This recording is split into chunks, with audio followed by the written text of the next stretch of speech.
Hello everyone. So in the last class I discussed about parallel plate capacitor and its capacitance. Today in my video lecture I am going to discuss how dielectric affects the capacitance.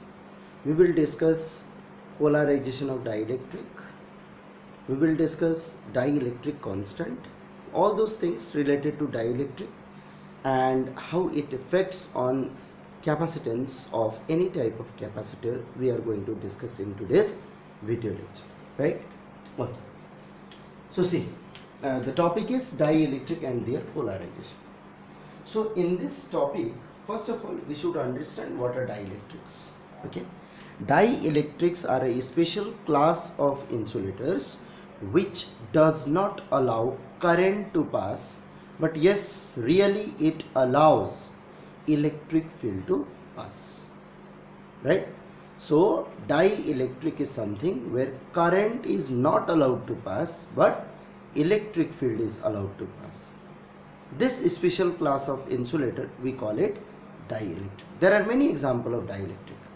We can consider mica, wax, paper are the example of dielectrics. Okay, so in dielectrics we are going to discuss many things.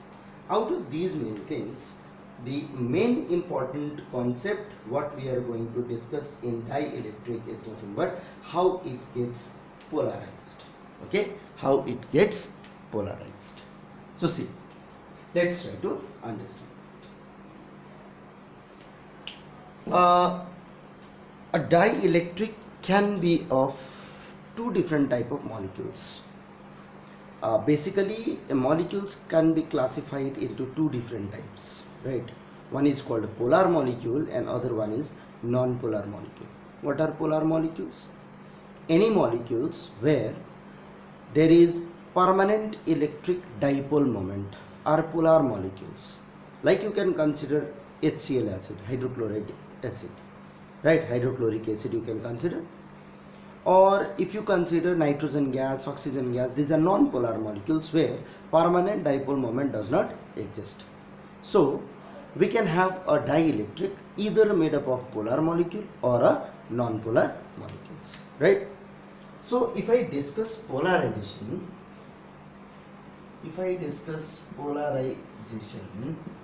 then polarization is defined as,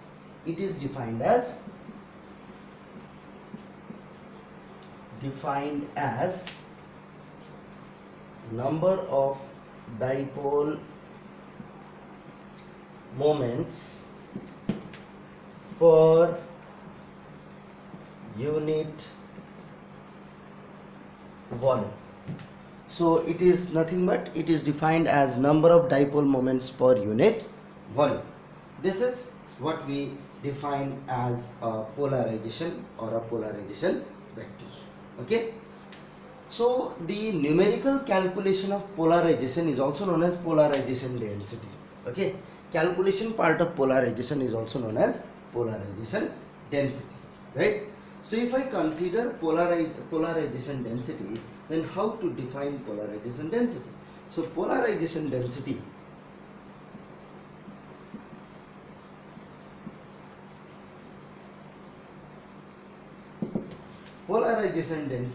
is defined as sigma p, which is charge by area. This is nothing but polarization density. Okay, so in order to define a dielectric, we usually try to define a dielectric by a numerical factor, and that numerical factor we define it as dielectric constant. A dielectric constant. We denote dielectric constant by English letter. We define dielectric by kappa. We can consider it K also, right? Now, what is dielectric constant?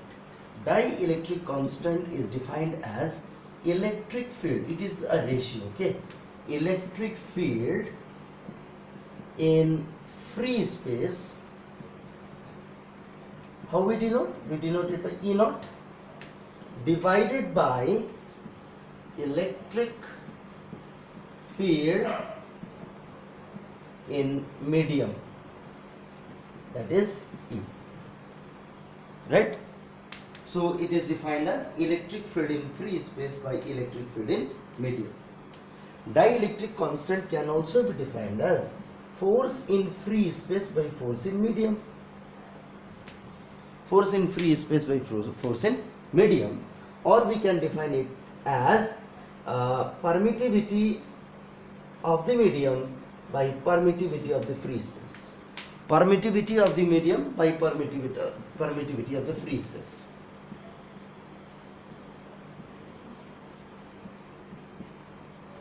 Of medium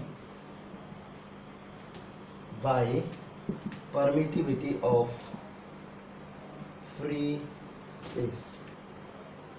That is why dielectric constant is also known as relative permittivity.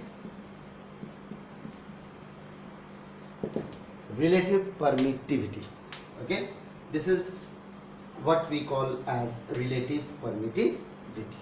Okay, so these are few preliminary topics in order to understand its polarization as well as the effect on which dielectric capacitance depend. Okay, so see, one more thing I would like to discuss, and that is, since I already defined what is polarization vector, I said that polarization vector is nothing but number of dipole moment per unit volume. But we can define polarization vector by this methodology, and that is polarization vector P polarization is also found to be proportional with electric field. So if polarization is proportional to electric field, and if I remove this proportionality sign, what will I get? If I remove proportionality sign, I'll be getting a constant, and that constant is epsilon naught. This is familiar to us. And one more constant, and this constant is called, first of all, pronunciation of this is chi, and this is also known as electric susceptibility.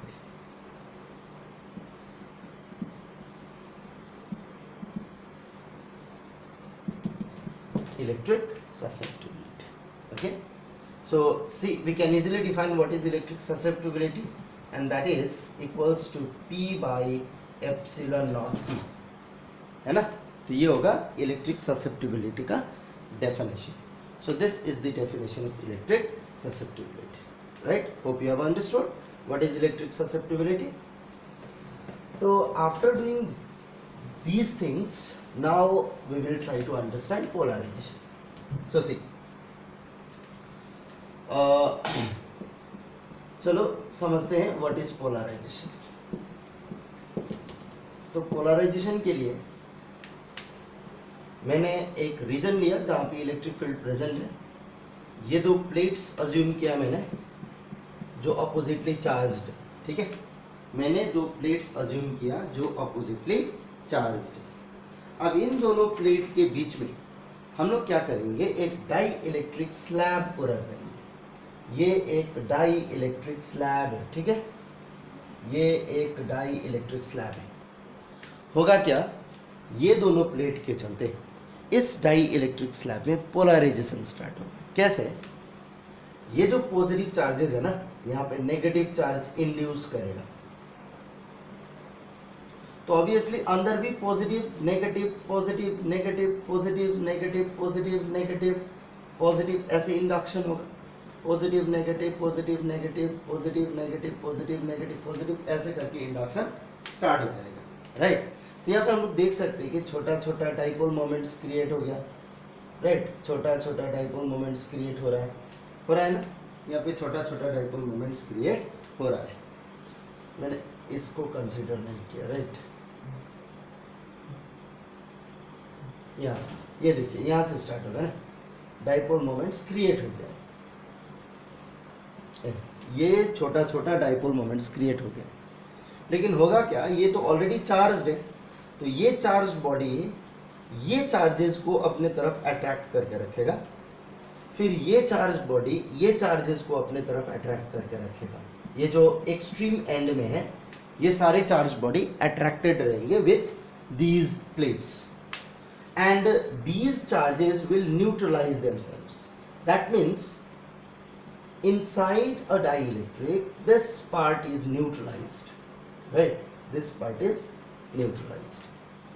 अब ये neutralized तो हो गया, लेकिन यहाँ पे जो negative charge और पॉजिटिव चार्ज का एक्यूमुलेशन हुआ, इससे हम लोग ये सोच सकते हैं कि उस डाई इलेक्ट्रिक में दो प्लेट्स क्रिएट हो गए।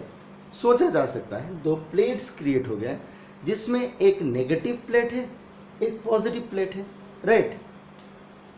अब दूसरा चीज क्या है कि ये तो पॉजिटिव चार्ज बॉडीज, राइट? ये पॉजिटिव तो ऑलरेडी हमने अप्लाई किया था, ये नेगेटिव अप्लाई किया था, मतलब एक्सटर्नली एक इलेक्ट्रिक फील्ड एक्ट कर रहा है, ई नॉट इसको नाम देंगे। और ये जो अंदर है, अंदर भी एक इलेक्ट्रिक फील्ड एक्ट कर रहा है, और अंदर जो इलेक्ट्रिक फील्ड है वो इस तरफ है, जिसको मैं नाम दूंगा ई आई, कॉल्ड इंड्यूस्ड फील्ड, ठीक है? तो अंदर की तरफ इंड्यूस्ड है, बाहर की तरफ ई नॉट है। तो देखते हैं नेट फील्ड कितना होगा। नेट इलेक्ट्रिक फील्ड कितना होगा? तो यहाँ पे नेट इलेक्ट्रिक फील्ड आ जाएगा E naught minus E I, right? Net electric field आ जाएगा E naught minus E I, ठीक है? Clear? E naught minus E I. Since ये वेक्टर है तो ऑब्वियसली हम लोग इसको वेक्टोरियली रिप्रेजेंट करेंगे। क्लियर? तो ये होता है electric field inside the dielectric. अब इलेक्ट्रिक फील्ड जो है, ये जो इंड्यूस्ड फील्ड है ना, ये इंड्यूस्ड फील्ड मतलब इसके अंदर कितना फील्ड इंड्यूस्ड हुआ, तो ऑब्वियसली इसके अंदर जो इंड्यूस्ड फील्ड होगा वो हम लोग ऑलरेडी कैलकुलेट कर चुके थे, है ना, गॉस के थ्योरम से। And as per the Gauss theorem E I का वैल्यू कितना होगा? सिग्मा बाई एप्सिलॉन नॉट, है ना? ये गॉस थ्योरम का कैलकुलेशन था, sigma by epsilon not. And मैंने बताया था कि पोलराइजेशन वेक्टर क्या है?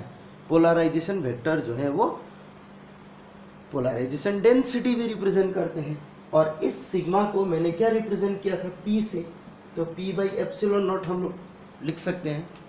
और यदि ऐसा है, मैंने इसको ऊपर रिप्लेस कर दिया, क्या मिलेगा? E is equal to E naught minus P vector by epsilon naught मिल जाएगा मेरे को।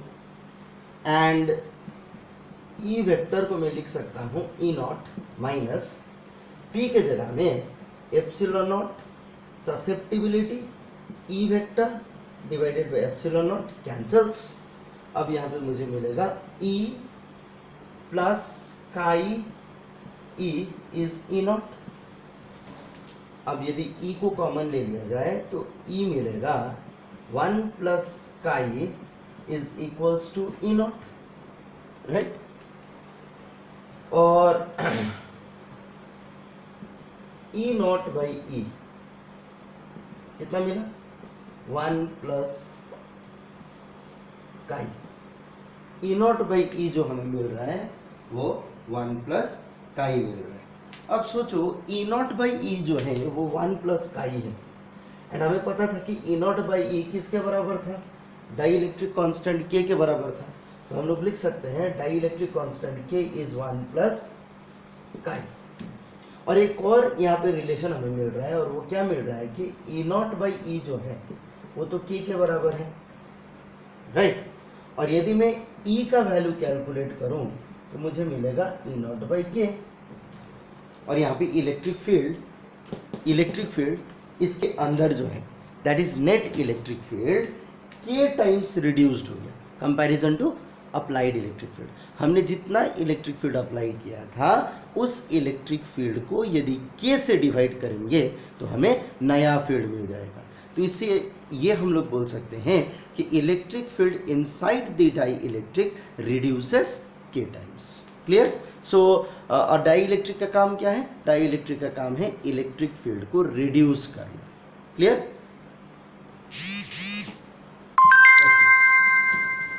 सो ये हो गया, है ना? ये हमने डिस्कस कर लिया। तो यदि ये डिस्कशन हो गया तो हम लोग डिस्कस करेंगे, जैसे नेक्स्ट टॉपिक में जो हम लोग डिस्कस करेंगे वो है effect of dielectric on electric field, potential and capacitance। ठीक है, तो देखते हैं क्या होता है। पहले डिस्कस करेंगे ऑन इलेक्ट्रिक फील्ड,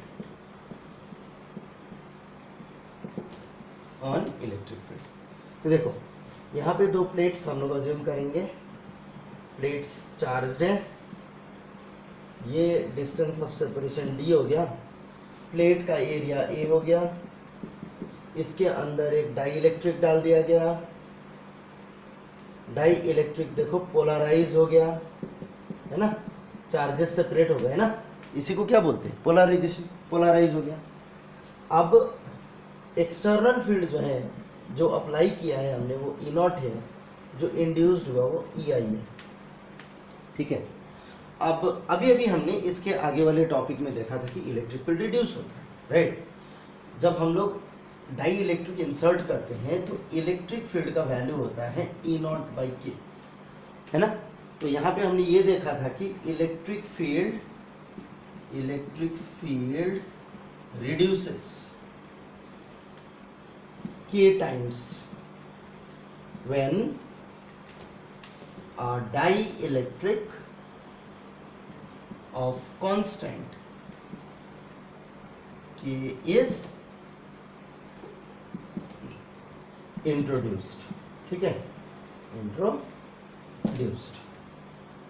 अब देखेंगे कि पोटेंशियल पे क्या होगा, effect on potential.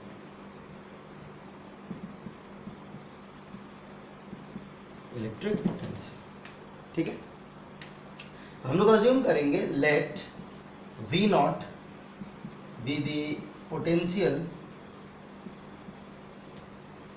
when there is no dielectric, therefore V naught का वैल्यू कितना होगा।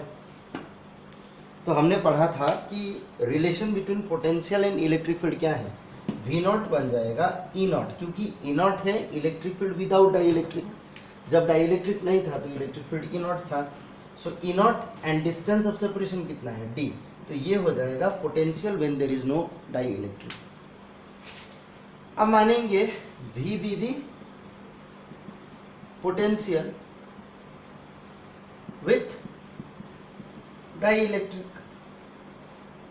है ना, विथ डाइइलेक्ट्रिक। तो बताओ कितना होगा, V is equal to E times D, D तो सेम रहेगा एंड इलेक्ट्रिक फील्ड रिड्यूस हो जाएगा, राइट। आई थिंक यहाँ पे विजिबल नहीं है तो मैं यहाँ पे मिटा देता हूँ, है ना। तो यहाँ पे V कितना बन जाएगा, E टाइम्स D। क्यों E times D, V potential represent करता है, कब का, जब डाइइलेक्ट्रिक डाल दिया है हमने, और जब डाइइलेक्ट्रिक डाला था तो इलेक्ट्रिक फील्ड का वैल्यू रिड्यूस हो गया था, जिसको हमने E से रिप्रेजेंट किया, तो V is equal to E times D हो गया। अब इक्वेशन 1 और 2 दोनों को डिवाइड करेंगे तो क्या मिलेगा, V not by V is E not by E हो जाएगा। अब हमें पता है कि E नॉट बाई E तो K है, यदि E not by E K है तो V नॉट बाई V भी कितना मिला, K मिला, राइट, V नॉट भी K मिला। तो हम लिख सकते हैं कि V naught is equal to K times V, right. और V को क्या लिख सकते हैं, V नॉट बाई K। तो इसे साफ पता चल रहा है कि पोटेंशियल भी रिड्यूस होता है, कब रिड्यूस होता है, जब डाई इलेक्ट्रिक डाला जाता है, हेंस पोटेंशियल रिड्यूसेस, है ना, K टाइम्स, ठीक है। तो पोटेंशियल भी रिड्यूस हो गया K टाइम्स। अब नेक्स्ट जाएंगे capacitance, right, effect on capacitance पे जाएंगे, number C। Capacitance.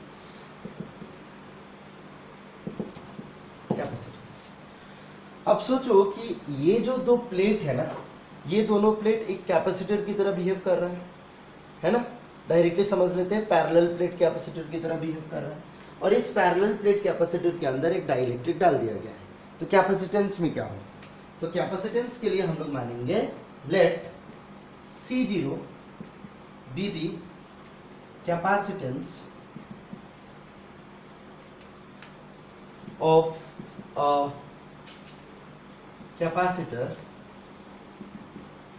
without dielectric। तो बताओ कितना होगा C0 का वैल्यू, ये हो गया charge by potential when there is no dielectric, and C be the capacitance with dielectric, right, capacitance with dielectric. तो C का वैल्यू हो जाएगा Q by V equation two, charge तो सेम रहेगा, कैपेसिटेंस चेंज हो जाना चाहिए, पोटेंशियल ऑफ कोर्स चेंज होगा, ये हमने अभी देख लिया। अब यदि दोनों इक्वेशन को डिवाइड करें तो C नॉट बाई C बन जाएगा V बाई V नॉट, लेकिन हमें पता है कि V not by V K था, तो V बाई V नॉट कितना होगा 1 बाई K, राइट। तो हमें मिला C naught by C as 1 by K, तो C नॉट कितना मिला C बाई K, और C कितना मिला K टाइम्स C नॉट।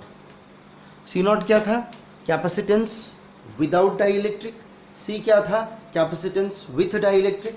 यहाँ पर डायरेक्टली हम लोग कंक्लूड ये कर सकते हैं कि capacitance is greater than capacitance without dielectric, hence capacitance increases कितना टाइम्स, K टाइम्स, राइट। सो जब भी हम लोग डाइलेक्ट्रिक इंट्रोड्यूस करते हैं तो electric field between the capacitor reduce हो जाता है, electric field with in capacitor reduce हो जाता है, पोटेंशियल विद इन कैपेसिटर भी रिड्यूस हो जाता है, लेकिन कैपेसिटेंस बढ़ जाता है। इसीलिए जब भी कैपेसिटेंस बढ़ाना है कैपेसिटर का, then we need to use a dielectric of greater constant, then obviously we are going to get a large capacitance value. This is how we increase capacitance in a particular capacitor। ठीक है, तो ये capacitance का हमने discussion complete किया, right. अब इसमें बहुत सारे प्रॉब्लम्स आ सकता है ना। कैसा प्रॉब्लम हो सकता है, तो अभी प्लेट सेपरेशन था D, और हमने जो डाई इलेक्ट्रिक का जो साइज लिया है वो भी D है, area of the plate A था, हमने इसका भी एरिया कितना लिया, A लिया, मतलब जो प्लेट था ना, प्लेट एरिया, उस प्लेट एरिया को पूरी हमने कवर कर दिया डाई इलेक्ट्रिक से। अब एक प्रॉब्लम क्या हो सकता है डिफरेंट एग्जाम्स में, कैसा टाइप का क्वेश्चन हो सकता है, या आप लोग करो खुद से, और यदि आंसर नहीं आता है तो मुझे कमेंट बॉक्स में बोलिएगा, राइट। वो क्या है कि यदि मैंने डाई इलेक्ट्रिक का साइज घटा दिया, सोचिए डाई इलेक्ट्रिक का साइज घटा दिया है ना, मैंने एक पतला डाई इलेक्ट्रिक ले लिया ऐसे, और इस डाई इलेक्ट्रिक का थिकनेस मैंने T ले लिया, तो इसका कैपेसिटेंस को क्या होगा, मतलब पैरेलल प्लेट कैपेसिटर का कैपेसिटेंस वैल्यू कितना होगा। ये one of the important question exams में आता है, आप लोग ट्राई करो, नहीं होता है ना, तो आप मुझे कमेंट में बताइए, राइट। आप लोग का कमेंट आएगा, बहुत सारा कमेंट हो जाता है, तो मैं ऑब्वियसली एक वीडियो इस पर्टिकुलर क्वेश्चन के ऊपर करके ऑफ कोर्स में भेज दूँगा, ठीक है। नेक्स्ट वीडियो लेक्चर में मैं डिस्कस करूँगा something called energy stored in a parallel plate capacitor. Thank you, stay safe.